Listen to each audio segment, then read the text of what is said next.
Aqui, o direito de pensar está em julgamento. Contra os paradores de relógio, trazendo lixo medieval. A rocha dos séculos, contra a idade das rochas. 6.000 anos, contra bilhões que o cosmos revelou. Chamam Jorge Silas ao tribunal. Você é religioso, sou como qualquer um. Boache decretou 4.004 AC, às 9 da manhã. Drummond sorria aquele primeiro dia. Tinha 24 horas, não sei. Responde o bispo, Bryan se ergueu, grande orador. Dizia que a ciência trazia horror. Revolução levava a barbárie, o darwinismo social, cruel tirania. A juventude de Hillsborough aprende de lodo e limo, de células que rastejaram e viraram mamíferos. O menino Roar é confuso, atacado por fé cega. Drummond diz, a verdade tem sentido, a moral só se for livre. Nos fundos do tribunal, Brad fala de esperança dourada, mas Drummond lembra sua Golden Testa quebrou por dentro.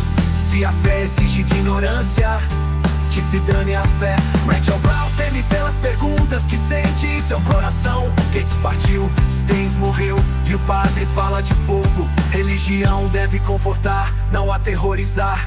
Aqui, o direito de pensar está em julgamento. Contra os paradores de relógio, trazendo lixo medieval. O tribunal rejeita ciência e filósofos. Este tribunal é um insulto ao mundo civilizado. John Stein se ergue, oferece sua fazenda.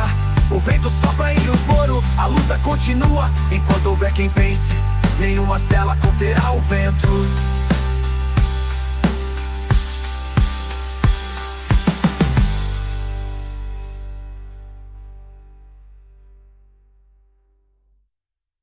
Only book. It is the revealed word of the Almighty God as spake to the men who wrote the Bible. How do you know that?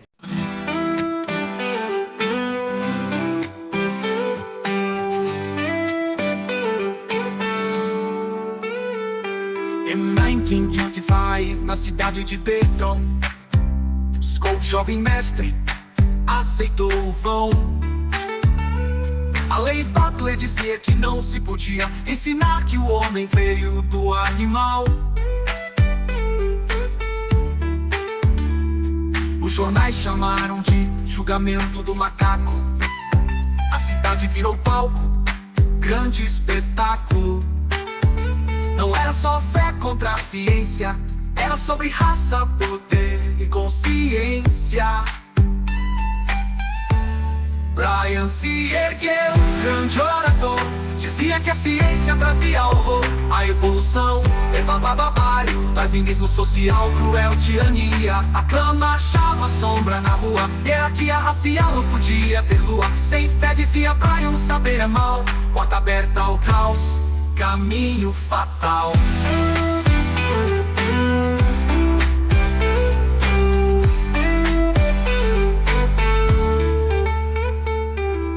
Chegou, agnóstico gigante, defensor da razão, do direito constante.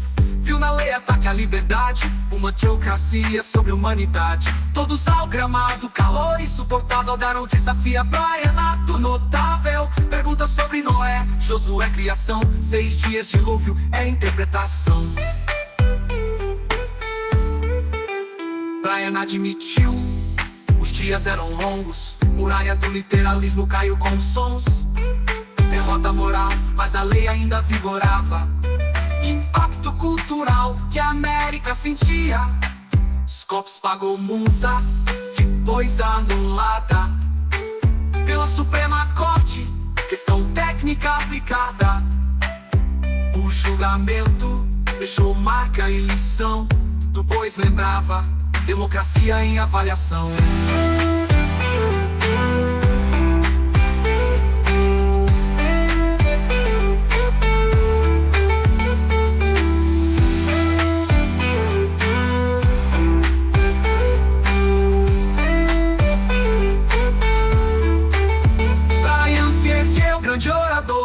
Dizia que a ciência trazia horror. A evolução levava barbárie, darwinismo social, cruel tirania. A cama achava sombra na rua, hierarquia racial não podia ter lua. Sem fé dizia Brian, saber é mal, porta aberta ao caos, caminho fatal.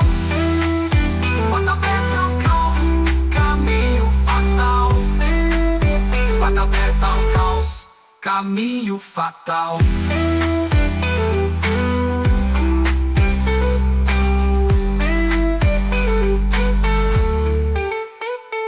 Todos ao gramado, calor insuportável. Tarot desafia a praia, ato notável. Pergunta sobre Noé, Josué criação. 6 dias dilúvio era interpretação.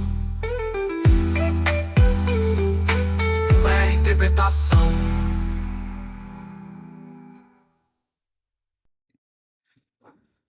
Olá, bem-vindo ao podcast Ateísmo em Debates. Este podcast tem como objetivo apresentar tópicos que geralmente não têm uma resposta fechada, seja porque não existe uma resposta fechada mesmo, então o debate seria o melhor formato, seja porque muitas vezes o consciente coletivo acaba vendo como um debate, né? Então, questões, por exemplo, como se o cristianismo seria um bem comum, né? Ou se seria melhor o mundo cristão, o mundo ateu, são tópicos que a gente pode se basear em evidências, mas não tem uma resposta que esteja definitiva, né? Então, ateísmo em debates tem como esse objetivo. O objetivo também é trazer debates clássicos, né? Como grandes figuras que se debateram, como Dawkins, Richard Dawkins, Christopher Hitchens e muito mais. Eu também gostaria de produzir, talvez no futuro, alguns debates com pessoas ateístas ou até cristãos. Esse é um desafio enorme, porque encontrar pessoas que queiram participar do debate não tem sido fácil. Mas se você quiser indicar alguém, quiser participar de algum debate público, eu acho que o ateísmo ele tem um potencial muito forte, especialmente para gerar debates públicos, né, sobre assuntos importantes, como a presença cristã, no caso do Brasil, ou no mundo inteiro, né, a secularização. Então, eu acho que o ateísmo em debates é uma forma de criar consciência coletiva em vez de impor, né? Ou seja, é uma forma de fazer divulgação científica, pensamento crítico, mas sem necessariamente impor uma verdade absoluta. Por isso que os episódios que vocês vão ver, eles são geralmente apresentando dois lados, né? E para quem é ateu, um dos lados pode parecer de forma ridícula ou de forma até impossível, né? Mas essa sensação é importante, que a gente tenha essa sensação de ouvir os dois lados, né? Seja aquele que defende a fé, a religião, seja aquele que defende a razão. Então, por mais que possa parecer que não faz nenhum sentido o outro lado, acho importante porque a gente vive uma sociedade cristã, de maioria cristã, independentemente se a gente concorda ou não, é importante que, como ateu, a gente aprenda a conviver com o lado oposto, mesmo que não pareça correto, que pareça ridículo. Eu quero convidar vocês a conhecer os meus livros na Amazon. São vários livros, né? E o meu livro talvez mais focado a esse podcast Ateísmo e Debates, é A Revolução Ateísta, a última minoria silenciada, que é um livro que será lançado em volumes, né? Então, fica o convite. Abração a todos. Bem-vindos a esta nossa exploração. Hoje a gente vai dar uma olhada mais de perto em fontes sobre um evento que, olha, muita gente acha que conhece, né? O julgamento de Scopes. Aquele de 1925, lá no Tennessee. Isso, que ficou super famoso como o julgamento do macaco, sabe? Aquele embate clássico, ciência contra religião. Pois é. Só que a principal fonte que a gente tem aqui, uma análise bem interessante da historiadora Brenda Wineapple, ela sugere que essa visão é, bom, talvez um pouco simples demais. Bem mais complexo do que parece à primeira vista, né? Exato. Então a nossa missão aqui hoje é justamente essa. Ir além da manchete, sabe? Além do macaco.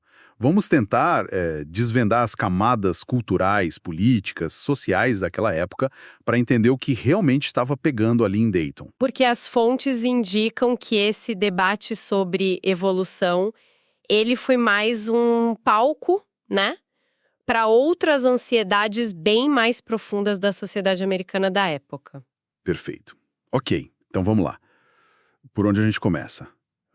A lei Butler. Isso, a Lei Butler no Tennessee. Que basicamente proibia ensinar na escola pública qualquer teoria que dissesse que o homem não foi criado por Deus, como está na Bíblia, e principalmente que sugerisse que a gente veio de Como eles diziam.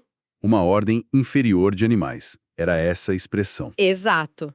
E o mais curioso, ou irônico, sei lá, é que a lei simplesmente ignorava tudo que já se sabia de fóssil, de geologia Totalmente. e até a própria definição científica do que é uma teoria, né? Para quem fez a lei, a ciência em si não era bem a questão principal. Claramente não. E aí, olha, entra um ator importante que as fontes destacam muito. A ACLU, a União Americana pelas Liberdades Civis. Ah, sim. Era uma organização bem nova na época, tinha sido fundada só 5 anos antes, lá em 1920. Novinha mesmo. E eles olharam para a Lei Butler e viram ali na hora um ataque direto à liberdade de expressão, de pensamento. Faz sentido. E aí eles saíram procurando alguém, um professor, sabe? Alguém que topasse para a justiça contra a lei. Eles queriam criar um caso-teste para contestar a constitucionalidade daquilo. E acharam esse alguém, né? O John Scopes. Exatamente. Um jovem professor de ciências. Na verdade, ele era substituto, nem era o titular da cadeira. Ah, é? Nem era o titular? Não, mas ele topou o desafio. E a prova do crime que usaram contra ele foi ele ter usado um livro didático Que? Não me diga. que era aprovado pelo próprio estado do Tennessee. Olha que ironia. Que coisa. E o que o livro dizia de tão terrível? Descrevia a evolução de um jeito bem simples. Basicamente como mudança ao longo do tempo. Mas, né, foi o suficiente para acender o pavio. Entendi. Com o palco montado, aí vem os grandes nomes, os protagonistas desse drama todo. De um lado, a acusação, quem liderava. Uma figura enorme da política americana, William Jennings Bryan. Ah, o Bryan, o grande plebeu, né? Famoso. Famosíssimo. Tinha sido candidato a presidente 3 vezes, um orador incrível, que se colocava como a voz do povo, dos esquecidos. Só que nesse julgamento, ele acabou virando o grande símbolo do fundamentalismo religioso contra a evolução. Mas, pelo que as fontes indicam, ele era mais complexo que isso, né? Não era só um religioso fanático. De jeito nenhum. O Bryan que emerge das fontes é bem mais complexo. Ele tinha um passado progressista em várias causas sociais. O que aconteceu, segundo a análise da Wine-Apple, é que a Primeira Guerra Mundial o deixou profundamente abalado. A carnificina da guerra. Exato, aquela escala industrial da morte. E ele começou a associar isso com a ciência moderna, e especificamente com o que ele entendia, ou talvez mal entendia, como darwinismo. E aqui tem um ponto crucial que as fontes batem muito na tecla: a confusão que ele fazia e que era muito comum na época. Ele misturava a teoria científica da evolução de Darwin, sabe? Seleção natural, ancestralidade comum, Sim. com o tal do darwinismo social, que na verdade nem é de Darwin, é mais do Herbert Spencer. Aquela ideia de aplicar a sobrevivência do mais apto diretamente na sociedade para justificar desigualdade, poder. Ah, entendi a confusão, são coisas bem diferentes. Completamente. E pior ainda, ele ligava tudo isso à eugenia, Nossa. que era aquele movimento perigosíssimo que estava ganhando muita força nos anos 20, defendendo o controle reprodutivo, até a esterilização forçada de grupos que eles consideravam inferiores. Quer dizer, então para ele não era só uma questão de defender a Bíblia.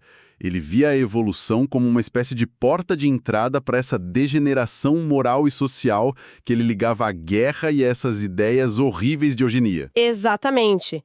Pelo menos essa era a linha de raciocínio dele, segundo as análises. Ele via essa ciência materialista como algo que minava a moralidade tradicional, a fé, que para ele eram o freio necessário contra a barbárie. Faz mais sentido agora essa posição tão forte dele. Tanto que ele disse aquela frase famosa: é melhor confiar na rocha eterna a fé do que conhecer a idade das rochas a ciência.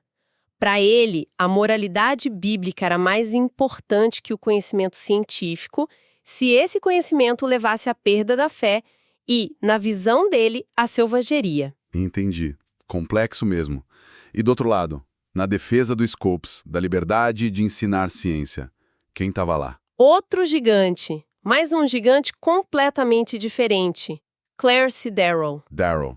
O advogado dos malditos, famoso por pegar aquelas causas impossíveis, né? Exatamente, um humanista, agnóstico declarado, defensor ferrenho dos direitos civis, dos trabalhadores, do pensamento livre, uma figuraça. Ele já tinha um histórico e tanto, né? Nossa, já era uma lenda viva.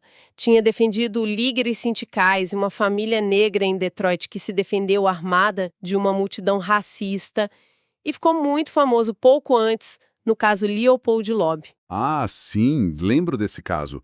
2 jovens ricos que mataram um menino. Isso, por pura arrogância intelectual para provar que estavam acima da moral.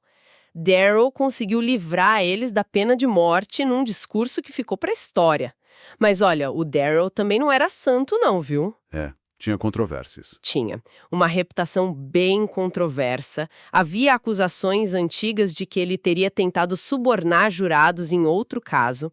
A própria ACLU, que o contratou para o caso Scopes, ficou meio com o pé atrás no início, sabe? Mas a fama e a capacidade dele eram inegáveis para um confronto daquele tamanho. E pelo que as fontes dizem, o Darryl via o Brian como a encarnação de tudo que ele detestava, né? O fanatismo religioso querendo controlar a educação, a mente das pessoas. Odiava. Parece que era pessoal mesmo. Ele viu ali no julgamento a chance de lutar contra o que ele chamava de uma tentativa de impor uma teocracia nos Estados Unidos. Então dava para prever que o choque entre os dois ia ser monumental. E esse choque todo aconteceu numa cidadezinha, Dayton, no Tennessee. Como é que foi isso lá? Deve ter virado o centro das atenções, né? Virou um circo, é a palavra que todos os relatos da época usam. Um circo midiático sem precedentes. Imagina mais de 200 jornalistas do país inteiro, até correspondentes estrangeiros, descendo naquela cidadezinha. 200. Cinegrafistas com aquelas câmeras enormes da época. Vendedor ambulante para todo lado. Vendiam cachorro-quente, claro. Vendiam bíblias. E tudo que você pode imaginar com tema de macaco. Ah, não. Tipo o quê? Tinha um refrigerante local que lançaram chamado Monkey Fizz. Chaveirinho de macaco, broche de macaco. Até um açougueiro local botou uma placa na porta dizendo: vendemos todo tipo de carne, exceto carne de macaco. Que figura. Era uma febre. Nos trens chegando na cidade, os condutores anunciavam: próxima parada, Monkeyville, cidade do macaco. Nossa, que loucura. Parece uma mistura de julgamento sério com, sei lá, carnaval. Mas você tinha comentado antes que esse circo todo não aconteceu num vácuo, né? Qual era o clima geral nos Estados Unidos naquela época, nos anos 20? Era um caldeirão, sabe? Um caldeirão fervendo de tensões. Pensa bem, a Primeira Guerra tinha acabado fazia pouco tempo, deixando um trauma enorme e um nacionalismo bem exacerbado. Sim. Logo depois veio o medo vermelho, aquela histeria anticomunista por causa da Revolução Russa. Começaram a perseguir e deportar imigrantes, sindicalistas, qualquer um considerado radical. Tenso. Aí você tinha a lei seca, a proibição do álcool, que na prática gerou um mercado ilegal gigantesco, crime organizado. As mulheres tinham acabado de conquistar o direito ao voto, o que estava mudando muita coisa na sociedade. Muita mudança junta. Muita. O rádio estava explodindo com uma nova grande mídia, conectando o país de um jeito novo, mas também amplificando vozes extremas, polarizando. As cidades crescendo muito rápido, atraindo gente do campo, imigrantes. Isso criava um choque cultural com a América mais rural, tradicional. E imagino que com isso vinha também a xenofobia. Muita xenofobia, um sentimento anti-imigração fortíssimo. Tinham campanhas para americanizar todo mundo à força e impor um padrão cultural único. Era um momento bem complicado de identidade nacional. Um cenário bem turbulento mesmo. E ainda falta um elemento chave. Um elemento crucial e bem assustador desse contexto, que as fontes, especialmente a Wine Apple, fazem questão de frisar muito. Qual? O crescimento absurdo da Ku Klux Klan. A KKK. Mas ela não era forte só no sul. Não nessa época. Nos anos 20, a KKK era uma força política e social gigantesca em muitos estados, inclusive no norte e no centro-oeste. Não era um grupo marginal, era mainstream em muitos lugares. Chocante. E o mais chocante, que a Wine Apple relata, poucas semanas depois que o julgamento de Scopes terminou lá em Dayton, a KKK organizou a primeira grande marcha nacional dela em Washington, D.C. Em Washington. Em Washington, eles fretaram, pasme, 46 trens especiais para levar os membros para lá. 46 trens. 46. Dezenas de milhares de membros marcharam de capuz e túnica branca pela Avenida Pensilvânia, ali pertinho da Casa Branca. Meu Deus. Isso muda completamente a perspectiva, né? Coloca aquelas piadas de macaco do julgamento numa luz bem mais sinistra. Exatamente. Não era só uma piadinha inocente sobre evolução. Essa atmosfera de supremacia branca agressiva, violenta, estava no ar. E era aceita por muita gente. É importante saber disso. Com certeza. E tinha livros abertamente racistas que eram best-sellers na época. Coisas como The Passing of the Great Race ou The Rising Tide of Color Against White World Supremacy. Livros que alertavam sobre a ameaça dos não-brancos, dos imigrantes. Essa era a América onde o julgamento de Scopes aconteceu. Pesado. E aí, voltando para aquela confusão que você mencionou do Bryan, a mistura de evolução com darwinismo social, eugenia, isso tem a ver com essa questão racial toda. Totalmente. E aqui, eu acho, as fontes trazem uma das interpretações mais fortes e talvez menos óbvias do julgamento. Pensa comigo, o que a teoria da evolução realmente implicava cientificamente? Que todos os seres vivos têm uma origem comum. Incluindo os humanos, né? Exato. Uma ancestralidade comum para toda a humanidade. E o que isso fazia com as ideias de hierarquia racial, de supremacia branca, que eram tão fortes na época? Bom, minava completamente a base biológica delas, né? Se somos todos parentes... Exatamente. Era dinamite pura para a ideologia da supremacia branca. Se a ciência estava dizendo que não existem raças biologicamente superiores ou inferiores, que a humanidade é uma só, isso era inaceitável para muita gente que defendia a segregação, por exemplo. Faz todo sentido. A ciência, nesse ponto específico, era uma ameaça direta a essa visão de mundo racista. Precisamente. Tinha um cientista importante, Kirtley Mather, geólogo de Harvard, que foi a Dayton para testemunhar pela defesa. Ah, sim. Ele e outros especialistas acabaram sendo impedidos pelo juiz de falar direto para o júri, o que foi outra controvérsia. Mas o Mather disse algo muito forte, que as evidências dos fósseis ligavam as raças branca, amarela, marrom e vermelha. Uau. Essa ideia de unidade biológica era um tapa na cara do sistema de segregação e da mentalidade supremacista. E nesse contexto, todas aquelas imagens, aquelas piadas de macaco usadas para ridicularizar a evolução, elas ganham uma camada bem mais sombria, né? Com certeza. Porque ecoavam aquelas caricaturas racistas horríveis que já eram usadas há décadas para desumanizar os negros comparando eles a macacos. Exatamente isso. Não era coincidência. Havia uma ressonância direta com o racismo mais explícito da época. E o próprio Bryan, o líder da acusação, como ele se colocava em relação à questão racial? Ele era segregacionista? As fontes são bem claras quanto a isso. Sim, William Jennings Bryan era um defensor aberto da segregação racial. Aberto. Sim, ele dizia que era uma necessidade, especialmente no Sul, para manter a paz e o bem-estar. Isso não era segredo nenhum. E a comunidade negra, claro, percebia essa conexão. Imagino. Tem uma citação fortíssima do jornalista e ativista negro William Pickens, comentando a lei anti-evolução do Tennessee na época. Ele escreveu algo como: a lei da evolução não pode ser derrubada pela sabedoria de um estado onde queimam homens vivos. Nossa. Onde queimam homens vivos. Que soco no estômago. Uma referência direta aos linchamentos, né? Direto e brutal. Coloca toda a disputa sobre evolução e Bíblia numa perspectiva muito mais ampla e trágica, né? Sem dúvida. Que contexto complexo e pesado. E no tribunal mesmo, como foi o grande confronto entre o Darrow e o Bryan? Qual foi o clímax? O clímax foi genial, na verdade. Uma jogada de mestre do Darrow. Como o juiz tinha proibido a defesa de trazer seus especialistas científicos para depor para o júri... Sim, você mencionou. Darrow fez algo totalmente inesperado. Ele chamou o próprio promotor, o Bryan, para depor, como se ele fosse um especialista na Bíblia. Chamou o adversário para depor. Que ousado. Muito. E aí ele começou a interrogar o Brian sobre a interpretação literal da Bíblia. Foi um momento de altíssima tensão no julgamento. Darryl perguntando: Josué realmente fez o sol parar? Como couberam todos os bichos na arca de Noé? O dilúvio cobriu a terra inteirinha, até o Himalaia? Qual a idade exata da terra segundo a Gênese? Coisas assim. Imagina o Brian na berlinda. Totalmente.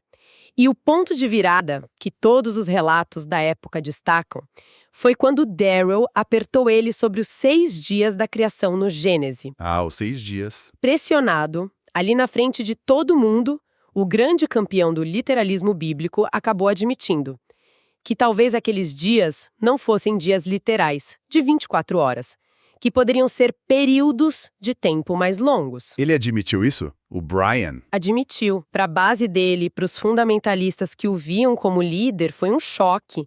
O principal defensor da leitura literal estava relativizando, justamente no Gênese. Aquilo minou a posição dele de uma forma brutal. Que momento. E teve também aquela troca de palavras que ficou famosa, não foi? Entre eles. Teve. Em algum momento ali do interrogatório, o Brian, já irritado, acuado, soltou uma frase tipo: eu não penso sobre as coisas sobre as quais eu não penso.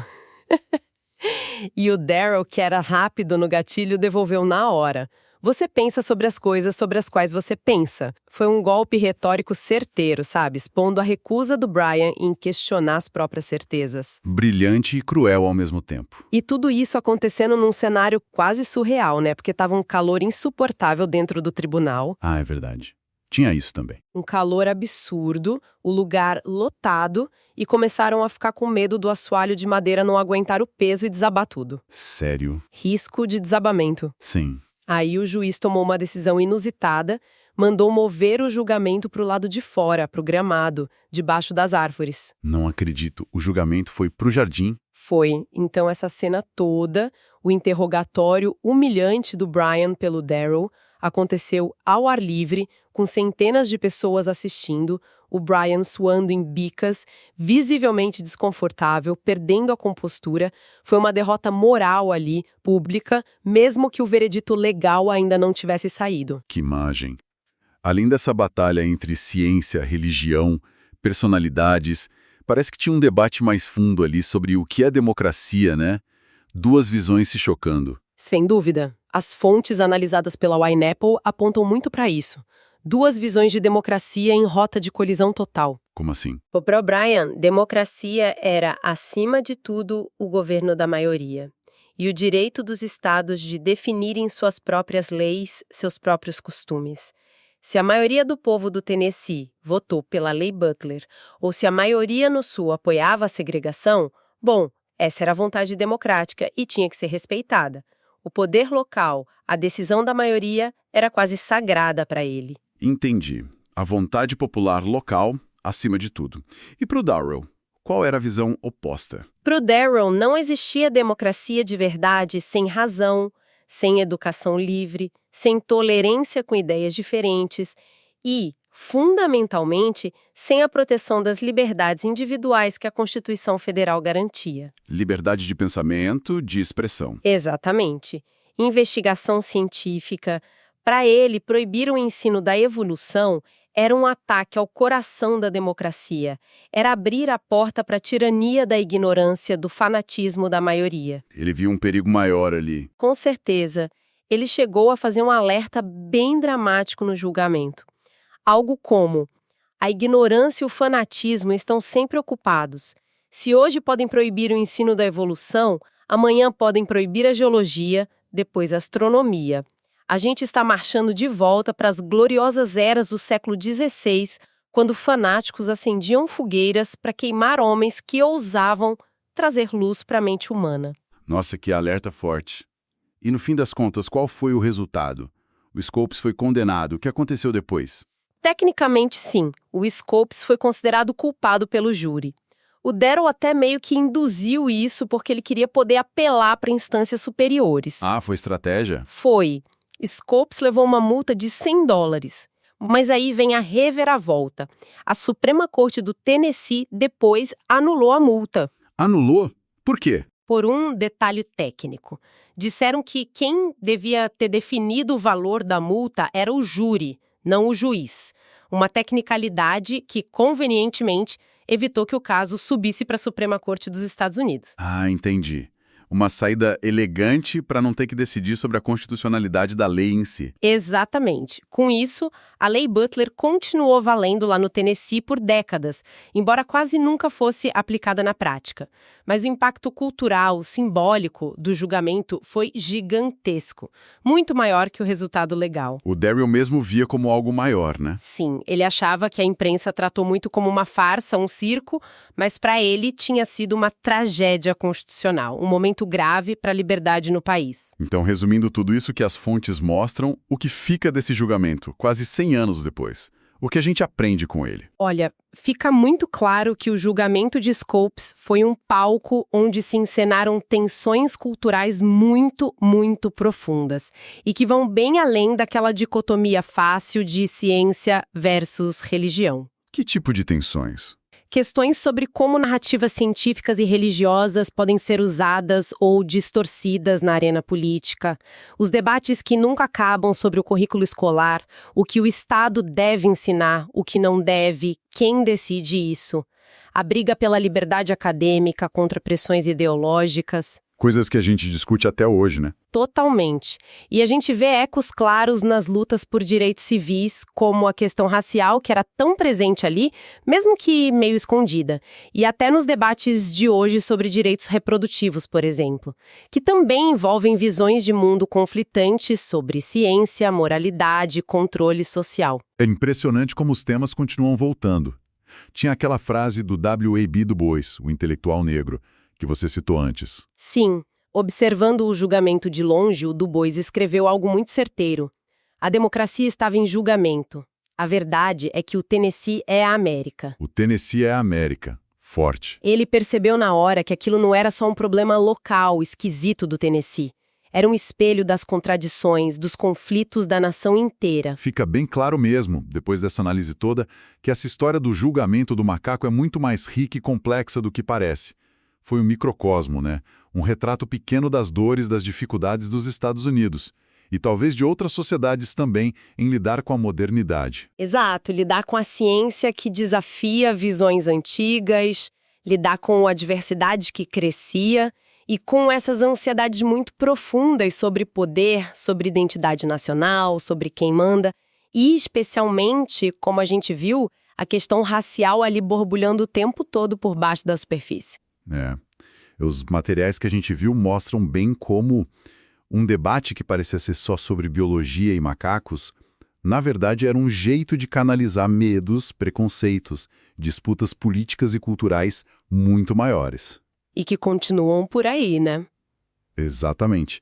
E isso deixa a gente pensando, quando a gente olha para os debates culturais de hoje em dia, essas discussões super acaloradas sobre que livro pode ter na biblioteca, como a gente deve ensinar a história do país, qual o papel da ciência nas políticas públicas. Será que, no fundo, a gente não está, de alguma forma, revivendo dinâmicas muito parecidas? Será que, talvez sem perceber, a gente não está lidando com as mesmíssimas ansiedades, os mesmos choques de visão de mundo que explodiram naquele verão quente lá no Tennessee, quase um século atrás? É uma ótima pergunta para a gente continuar pensando. Fica aí a reflexão para todo mundo. A gente agradece muito a companhia nesta análise. E até a próxima.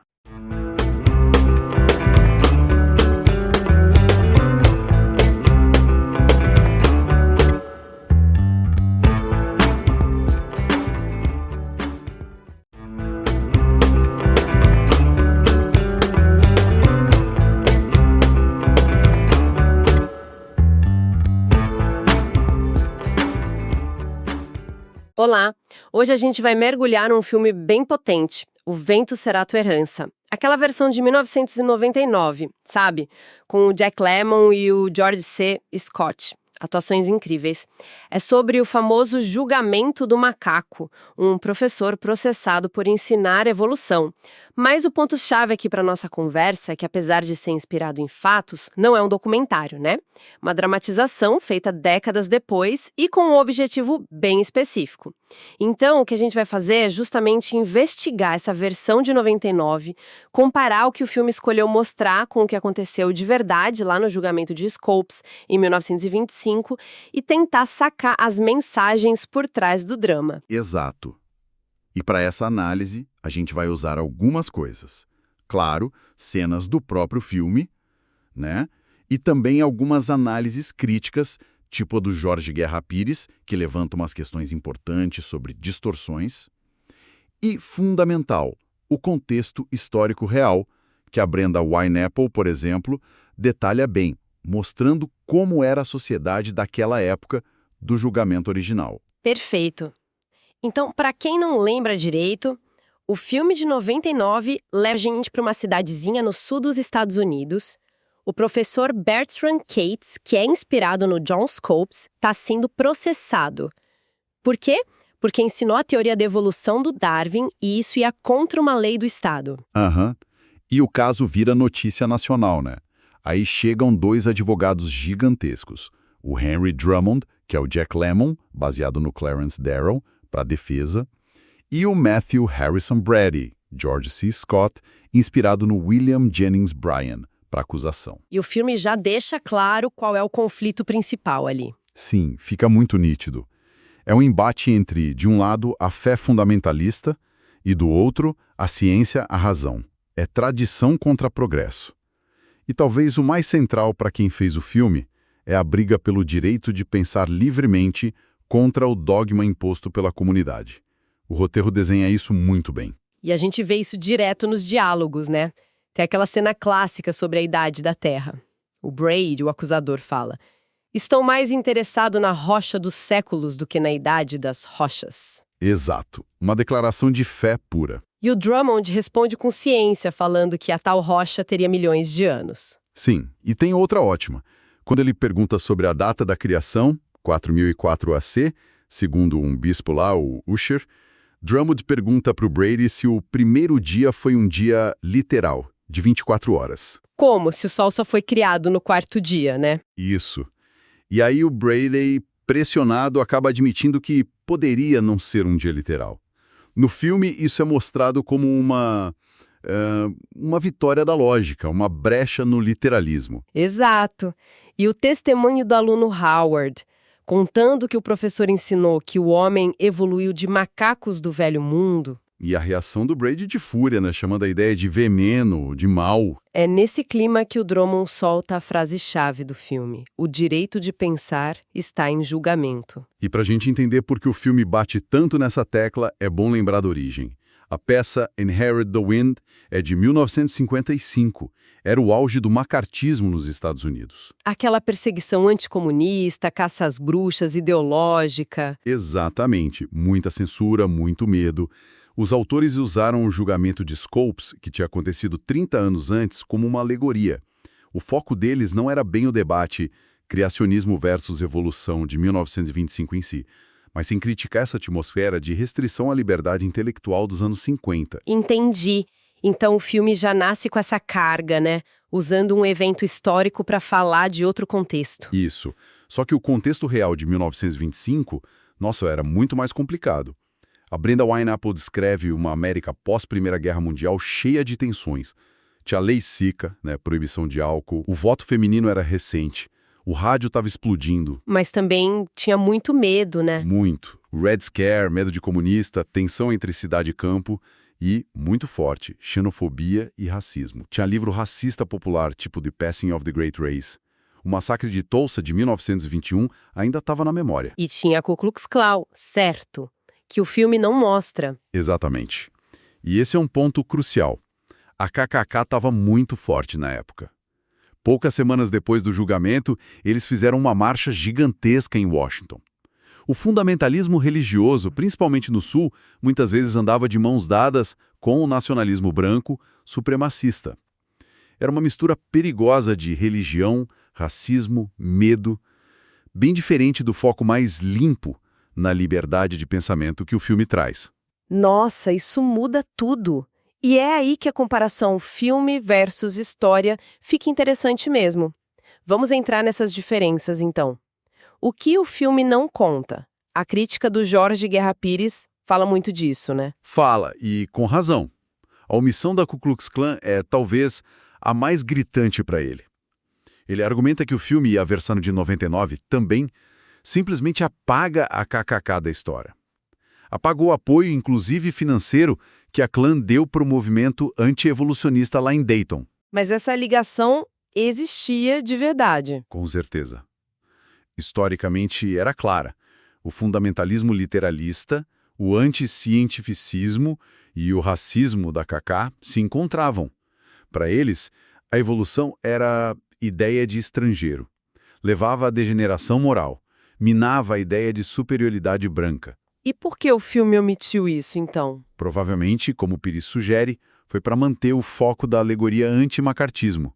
Se colocassem toda a complexidade racial de 1925, talvez atrapalhasse a mensagem principal sobre censura e liberdade de pensamento que os autores queriam passar nos anos 50. Entendo. Uma escolha narrativa, então, mas que acaba simplificando demais um conflito que era bem mais sujo, né? Tira essa camada de racismo que estava presente. Exato. Simplifica, e ao simplificar pode acabar distorcendo a nossa compreensão do que realmente estava em jogo ali. E como o filme mostra os fundamentalistas, o Pires também critica isso, né? Diz que são quase caricaturas, ou pior, meio que coitadinhos. É por aí. Ele diz que o filme os mostra como fanáticos, sim, mas de um jeito que quase gera pena. São retratados como gente simples da cidade pequena, meio ignorantes, que acabam humilhados publicamente no tribunal, especialmente o Brady. Mas a realidade era mais complexa que isso, né? Esse movimento anti-evolução não era só gente simples enganada. Tinha poder por trás. Ah, tinha. Estava ligado a estruturas de poder, ao protestantismo branco do Sul, que era supremacista em muitos casos, não eram só vítimas das próprias crenças. Faziam parte de um movimento com força política e social para impor a visão deles. E aquela cena da conversa à noite entre o Drummond e o Brady, da Golden Dancer, o cavalinho dourado. Ah, essa cena é ótima. O cavalinho bonito por fora, mas podre por dentro. Tudo brilho e nenhuma substância. O filme usa isso para criticar a fé cega, a hipocrisia. Mas, mesmo assim, o Pires acha que o filme ainda humaniza demais essas figuras, sabe? Foca na humilhação pessoal do Brady e não na natureza do movimento que ele representava. Entendi. Mas uma escolha que suaviza a história real. Critica a fé cega, mas talvez não a fundo nas raízes sociais e políticas daquele movimento específico. Exato. E isso leva a outra coisa que o filme inventa completamente. Como os moradores da cidade reagem. Ah, sim, aquela cena quando o Drummond é preso por desacato, precisa pagar fiança e aí vem um fazendeiro e oferece a fazenda. O banqueiro garante o valor, o pai do menino que o reverendo tinha condenado também oferece ajuda. Parece um levante popular pela liberdade de pensamento lindo, mas... Mas é pura ficção. Tanto o Pires quanto a Wine-Apple confirmam. Isso não aconteceu. Na realidade, quem bancou a defesa do Scopes foi a ACLU, uma organização de fora. A cidade de Dayton, bem, eles viram o julgamento como uma chance de ganhar dinheiro. Turismo, publicidade. Sério? Que diferente. Sim, o apoio local para os Scopes era mesmo. As elites da cidade, banco, comércio, estavam do lado da acusação, do lado fundamentalista. Caramba, mas então por que inventar essa cena tão idealizada? De novo, para servir a alegoria anti-macartismo. Os autores da peça queriam mostrar um exemplo de coragem civil, de gente comum resistindo à opressão do pensamento único. Como talvez eles não vissem isso acontecendo tanto na época deles, nos anos 50, eles projetaram essa imagem no passado, lá em 1925. E o filme de 99 mantém essa invenção. É uma inversão total da realidade, então. Onde a história mostra talvez apatia, oportunismo, o filme cria heróis populares. Exatamente. O Pires fala que a realidade foi mais de uma covardia coletiva e o filme mostra uma coragem moral. É uma diferença brutal. Mostra como a ficção pode reescrever o passado para encaixar numa mensagem. Isso é muito importante para a gente entender como consumimos essas histórias. E os personagens principais, Daryl e Brian, foram simplificados também, imagino. Apesar das atuações brilhantes do Lemmon e do Scott. Foram sim. O William Jennings Bryan real, que inspirou Brady, era uma figura, olha, fascinante. Ele foi progressista em várias causas no início da carreira, candidato a presidente 3 vezes, Nossa. mas no fim da vida virou esse defensor ferrenho do criacionismo. Talvez por medo real das consequências do darwinismo para a fé, para a moral. O filme pega a retórica dele e aquela conversa noturna tenta dar uma profundidade. Mas o homem real era mais contraditório, sabe? E o Clarence Darrow, o Drummond do filme? Férias de tentar subornar júri num outro caso. O filme o pinta como herói quase absoluto da razão, da liberdade. É parte da verdade, mas omite as sombras. O filme precisa de arquétipos, né? O dogmático contra o racionalista. Isso acaba achatando um pouco as figuras reais. Faz sentido. Essas simplificações e invenções todas acabam servindo para destacar os grandes temas que o filme quer debater no tribunal. Um deles é a própria natureza da fé, da crença, né? Sem dúvida. Fica muito claro naqueles confrontos sobre a Bíblia, o Drummond questionando a interpretação literal, Jonas e a baleia, quer dizer, o grande peixe. O filme fala baleia, né? Mas enfim. De onde Caim arrumou a esposa. A criação em 6 dias literais. E as respostas do Brady são muito marcantes nesse sentido. São, tipo, eu acredito num Deus que pode fazer uma baleia e um homem, e fazer ambos fazerem o que ele quiser. Ou quando ele é apertado sobre os detalhes da criação, eu não penso sobre coisas sobre as quais não penso. É a fé como um bloqueio para o questionamento. E o Drummond vem com outra visão de verdade. Não um pacote fechado, mas algo a ser buscado. Exato. Ele fala que a verdade tem significado como uma direção. Ele critica essa grade arbitrária de certo e errado que a religião mais rígida impõe. E claro, tema central que volta o tempo todo. Liberdade de pensamento. Esse é o coração da alegoria. O Drummond repete, o direito de pensar está em julgamento. E faz aquele alerta famoso da ladeira escorregadia. Se hoje proíbem a evolução, amanhã são os livros. E depois estamos marchando de volta ao glorioso século XVI, quando fanáticos condenaram Galileu. E a cena dele sendo preso por desacato é o ponto alto dessa luta no filme. Ele desafia o sistema ali. O filme também mostra a religião de um jeito meio duplo, né? Tem um lado bom e um ruim. Tem. Por um lado, o Brady defende a religião como conforto, esperança, a tal vitrine para o céu. Mas, por outro lado, o filme mostra um lado bem sombrio. A cena do reverendo Brown, pai da noiva do Cates. Pesadíssima essa cena. Muito. Ele condenando a alma do menino que morreu afogado ao inferno só porque não era batizado.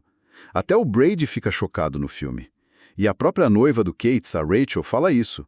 A religião devia confortar, não aterrorizar. E tem aquela fala que ela atribui ao Kant no julgamento, sob pressão. Deus criou o homem à sua imagem e o homem retribuiu o favor. E depois, o homem criou um Deus vingativo a partir de sua própria intolerância. Parece uma crítica forte, né? É uma crítica não à fé em si, talvez, mas a um tipo específico de religiosidade. A intolerante, a anti-intelectual, a punitiva. A religião usada como controle, Exato. como arma de controle social e intelectual. Isso. Bem, depois de desmontar um pouco o filme e comparar com a história, fica a pergunta: por que isso tudo é importante? O que a gente ganha entendendo essas diferenças, essas escolhas narrativas? Olha, eu acho que o principal é perceber como as narrativas são poderosas, sabe? Filmes como esse, mesmo sendo ficção baseada em fatos, acabam moldando muito a nossa memória e o nosso entendimento do passado. Então, reconhecer a licença artística, sacar qual era a intenção por trás da alegoria anti-macartismo e colocar tanto o evento real quanto o filme nos seus contextos. Isso é exercitar o pensamento crítico. E tem tudo a ver com hoje, né? Totalmente. Os temas que o filme levanta, mesmo que por essa lente meio distorcida da história real, continuam super atuais. Negacionismo científico, briga por currículo escolar, gente usando religião ou até ciência para fazer política. Aquela frase do W.A.B. Du Bois sobre o julgamento de Scopes, que a Wine-Apple cita, ainda vale. A democracia estava em julgamento. A verdade é que Tennessee é a América. A luta pela liberdade de pensar contra o dogma não acabou lá atrás. Perfeito. Então, pra gente amarrar, O Vento Será Tua Herança, de 99, é um filmaço de tribunal, sim, envolvente, atuações marcantes, funciona muito bem como essa alegoria sobre liberdade intelectual, perigo da censura. Mas, para passar essa mensagem de forma clara, ele mexe bastante com a história real. Omite a ligação feia com racismo e kkk, inventa um apoio popular para o Scopes que não rolou, simplifica os personagens. Tudo para criar aquele embate mais nítido entre bem e mal, razão e dogma. E para deixar uma pulga atrás da orelha, a Wineapple fala sobre os dog whistles, aqueles apitos de cachorro, sinais escondidos no julgamento de Scopes. O debate público era a evolução versus Bíblia, certo? Mas por baixo tinha um monte de ansiedade sobre modernidade, mudança social, raça, poder. Isso faz a gente pensar. Hoje em dia, quantas vezes um debate que parece ser sobre, sei lá, ciência, educação, economia, na verdade é só um palco para medos e conflitos muito mais profundos que a gente nem fala direito. Medo sobre quem somos, quem manda, para onde a gente está indo. Boa reflexão. Pois é. Assim como o conflito de 1925 era real, complexo, e depois foi recontado pelo filme com outro foco para falar com outra época, talvez valha a pena a gente sempre tentar olhar o que está por baixo da superfície das polêmicas de hoje. Buscar essas camadas escondidas